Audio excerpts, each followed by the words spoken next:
ഉമ്മാന്റെ കാലടിപ്പാടിലാണ് സുവർഗം ഓർത്തോളി ഉദിമതിയാം മുത്ത് മുഹമ്മദിൻ പൂമൊഴിയുള്ളിലുറച്ചോളി അമ്മിഞ്ഞ പാലിൻ മധുരം ഇന്നു മറക്കാമോ ഉമ്മ ഉമ്മയുടെ മോളുടെ പാട്ട് പല സ്റ്റേജുകളിൽ കണ്ടിട്ടുണ്ട്. ഇവിടെ പട്ടുമാലിൽ തന്നെ ഇതിന് മുമ്പുള്ള പല റൗണ്ടുകളിലും കണ്ടിട്ടുണ്ട്. പക്ഷെ ഈ പാട്ട് ഉമ്മയ്ക്ക് വേണ്ടി പാടിയൊരു പാട്ടാണ്. പാടി കഴിഞ്ഞിട്ട് എന്താ ഉമ്മയുടെ മനസ്സിൽ ഇപ്പോൾ ഉള്ളത്? പെട്ടെന്നൊന്ന് പറയാൻ ഞാനൊന്ന് ചോദിക്കുമ്പോൾ എന്താ പറയാനുള്ളത്? എനിക്ക് സന്തോഷമുണ്ട്, കൂടെ തന്നെ ചെറുതായിട്ട് സങ്കടവും വന്ന്. എങ്ങനെ പാടിയെന്ന് തോന്നുന്നു? ആദ്യം ഞാൻ കമന്റ്സ് അവരോട് ചോദിക്കുന്നതിന് മുമ്പായിട്ട് ഉമ്മയോട് ചോദിക്കുകയാണ്. കുഴപ്പമില്ലാതെ പാടിയതാണ്. ശരി, അപ്പൊ ഇനി ഇവിടെ പാട്ട് പാടാൻ വരുന്ന റഫ്നയെ കുറിച്ചാണ് ഞങ്ങൾക്ക് അറിയാവൂ. അതല്ലാത്തൊരു റഫ്ന ഉണ്ടാവും, അത് ഉമ്മയ്ക്ക് മാത്രമേ അറിയുള്ളൂ. അപ്പോൾ ആളെങ്ങനെയാണ് പൊതുവെ വീട്ടിൽ ഉമ്മയെ നന്നായിട്ട് ഹെൽപ്പ് ചെയ്യുന്ന ഒരാളാണോ? എല്ലാ കാര്യങ്ങളിലും ഷെയർ ചെയ്യുന്ന ഒരാളാണോ? എങ്ങനെയാ? ഞാനുമായിട്ട് എല്ലാ കാര്യങ്ങളും ഷെയർ ചെയ്യും. നല്ല ബോൾഡാണ്, നല്ല ബോൾഡാണ്, നല്ല മോളാണ്, നല്ല മോളാണ്. റഫ്ന, എന്തൊക്കെയാ ഞാൻ ഈ കേൾക്കുന്നേ? ഞങ്ങളുടെ ഫ്ലോറിൽ വന്നല്ലോ. അതെ, റഫ്നക്കുട്ടിയുടെ ഉമ്മ ഞങ്ങളുടെ ഫ്ലോറിൽ വന്നല്ലോ. വീട്ടിലെ വിശേഷങ്ങളൊക്കെ പങ്കുവച്ചല്ലോ.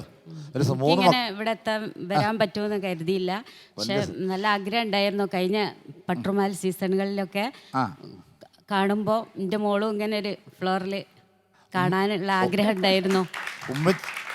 ഉമ്മച്ചിക്ക് ഉള്ളതിനേക്കാളും സന്തോഷം ഉമ്മച്ചി ഇവിടെ വന്നതിൽ ഞങ്ങൾക്ക്. അതെ, കറക്റ്റ്. Thank you.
റഫ്ന പാടുമ്പോഴേ ഞാൻ ഉമ്മാനെ ഇങ്ങനെ ഇടയ്ക്കിടയ്ക്ക് നോക്കുന്നുണ്ടായിരുന്നു.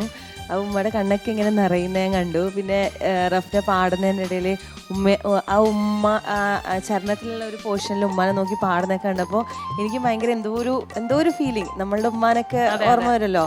ഞാൻ ഉമ്മാനെ ഇങ്ങനെ നോക്കി എന്തോ ഒരു ഭയങ്കര സന്തോഷവും കൂടെ എന്തൊക്കെയോ ഉമ്മ പറഞ്ഞ പോലത്തെ ഒരു സങ്കട ഫീലും ഒക്കെ നമുക്കും ഇങ്ങനെ കിട്ടിക്കൊണ്ടിരിക്കുക.